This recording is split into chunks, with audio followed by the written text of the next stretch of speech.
Students, आज हम कक्षा 7 की गणित की प्रश्नावली 2.3 का चौथा सवाल सीखते हैं। देखिए, इसमें हमसे पूछा है कौन बड़ा है।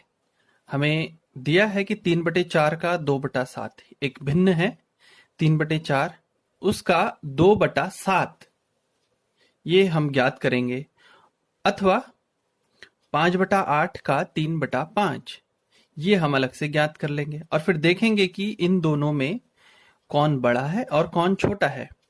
देखिए, इसकी तुलना हम किस प्रकार करेंगे, इसके लिए हम जिस विधि का प्रयोग कर रहे हैं वो हम आगे करके देखते हैं। देखिए, हमने लिख लिया है सबसे पहले प्रश्न। अब देखिए, 3/4 का 2/7 का क्या मतलब है। पिछले प्रश्न में भी मैंने आपसे कहा था कि का अर्थ यहां पर गुणा से है, तो 3/4 का 2/7 अर्थात इनकी गुणा करके देखें। 3/4 की 2/7 से गुणा करते हैं तो 3 दूना 6 और 4 सता 28, ये हमें मिलता है 6/28। अब 6 और 28 दोनों ही सम संख्याएं हैं, तो दोनों ही 2 से विभाज्य अवश्य होंगी, तो हमने इनको भाग दिया, 2 3 6 और 14 दूना 28, तो ये मिला हमें 3/14। अब इससे निम्नतम रूप में हम इसको नहीं बदल रहे हैं, बदला नहीं जाएगा। अब देखते हैं दूसरा भाग 5/8 का 3/5, तो ये कितना होगा। वही का अर्थ है गुणा से, हम इनकी गुणा कर लेते हैं, 5 3 15 और 8 5 40, तो ये मिलता है 15/40। और 15/40 में देखिए यहां भी 5 जो गुणनखंड है वो 15 के लिए भी है और 40 के लिए भी है, यानी हम इन दोनों को 5 से भाग दे सकते हैं। हाँ, ये काम अगर आपके पास थोड़ा अनुभव आ जाए तो आप यहां भी देख सकते हैं, इस 5 से इस 5 को हम काट देते। हमारा कहना होता कि 5 एकम 5, बाद में तो गुणा करके कटना ही है उसने, तो 3/8 बचता, और वरना सीधे सीधे कीजिए और बाद में काट लीजिए। तो ये मिला हमको 3/8। देखिए, पहले वाले जो भिन्न थी इसको हल करके हमें मिला है 3/14 और यहां मिला है 3/8, इसे हल करके मिला है 3/8। अब इन दोनों की हमें तुलना करनी है कि कौन बड़ा और कौन छोटा। देखिए, एक साधारण सी बात है, आपके पास अगर एक वस्तु है, उसके आपने 14 टुकड़े किए हैं, वो छोटा होगा, या एक वस्तु है उसके आपने 8 टुकड़े किए हैं, वो छोटा होगा। सोचें कौन आपकी नजर में वास्तव में छोटा होना चाहिए। तो सीधी सी बात है, जिसके ज्यादा टुकड़े करेंगे वो ज्यादा छोटा होगा। हम एक वस्तु लेंगे, उसके 14 टुकड़े कर रहे हैं तो बहुत छोटे छोटे टुकड़े बनेंगे, जबकि एक वस्तु है उसके 8 टुकड़े करे हैं तो अपेक्षाकृत इसके थोड़े बड़े टुकड़े बनेंगे। यानी कि 1/14 1/8 से छोटा होगा, तो यहां पर अंश बराबर है, यानी 3/14 3/8 से छोटा होगा।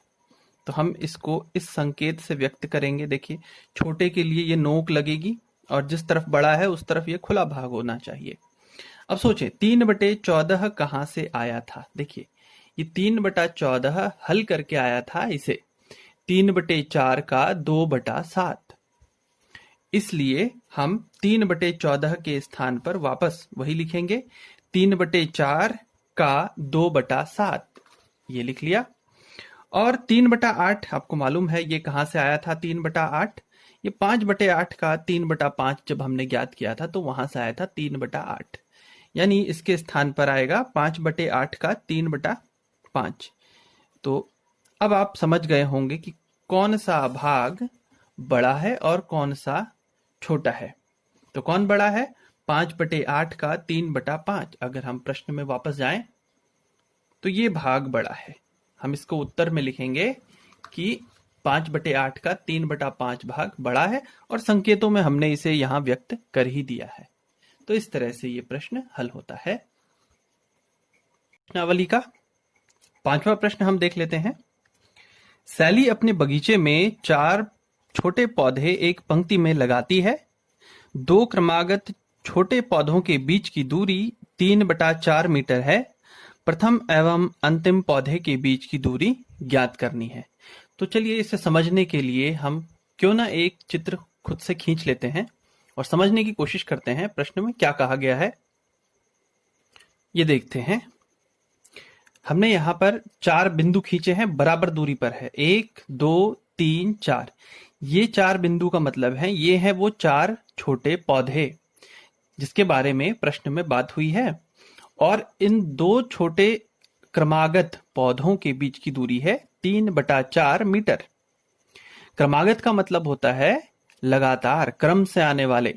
देखिए इसके बाद कौन आया, ये, इसके बाद ये, इसके बाद ये, इसलिए इन्हें कहा गया है 2 क्रमागत पौधे। तो इनके बीच की दूरी है 3/4। इसके लिए देखें ये क्रमागत हुआ तो इन दोनों के बीच की दूरी हो गई फिर से 3/4 मीटर। और इसके लिए ये क्रमागत हुआ चौथा, तीसरे के लिए ये चौथा पौधा क्रमागत है, इनके बीच की दूरी हो गई 3/4 मीटर। तो अब हमें बताना है कि पहले और अंतिम पौधे के बीच की दूरी क्या होगी। तो इसको आप 2 तरीके से कर सकते हैं। नंबर 1, भाई 3 दूरियां हैं, आप तीनों को जोड़ लीजिए, 3/4 धन 3/4 धन 3/4। या फिर आपको मालूम ही है कि क्रमागत जोड़ने को ही गुणा कहते हैं। तो एक ही राशि को हमने 3 बार जोड़ा है। हम अगर इसको जोड़ने से हल करना चाहें, जोड़कर हल करना चाहें, तो एक राशि यानी 3/4 को हम 3 बार जोड़ने वाले हैं। इसके लिए और आसान तरीका है कि हम इसको सीधे सीधे 3 से गुणा कर लेते हैं। अच्छा, करेंगे किस तरह से, कॉपी पे देखें। सबसे पहले तो हम वही 2 क्रमागत पौधों के बीच की दूरी लिख लेते हैं 3/4 मीटर। अब प्रथम और अंतिम पौधे के बीच की दूरी वही मैंने जो कहा था आपको, या तो आप 3 से गुणा कर लीजिए या 3 बार इसको जोड़ लीजिए। तो 3 गुणा 3/4। पर ये ध्यान रखना है कि हमने 3 से गुणा क्यों किया। आप समझ गए होंगे, क्योंकि यहाँ पर 3 बार जोड़ने की बात आ रही थी, हम इसलिए 3 से सीधे गुणा कर लेते हैं, इससे ये और अधिक आसान हो जाएगा। तो 3 3 9/4, ये रहा 9/4। अब ये देखिए विषम भिन्न है, इसे हम सरल कर सकते हैं। 4 दूना 8 और 1 9/4। ये विषम भिन्न को मिश्रित में बदलना हम पहले भी चर्चा कर चुके हैं, आपको सिखाया था, आप पिछले वीडियोस देख सकते हैं। तो देखें ये हो गया उत्तर, कितना मीटर, 2 सही 1/4 मीटर। और आम बोलचाल की भाषा में कहें तो 2.25 मीटर ये हो गया है। इस तरह से ये प्रश्न हल हुआ।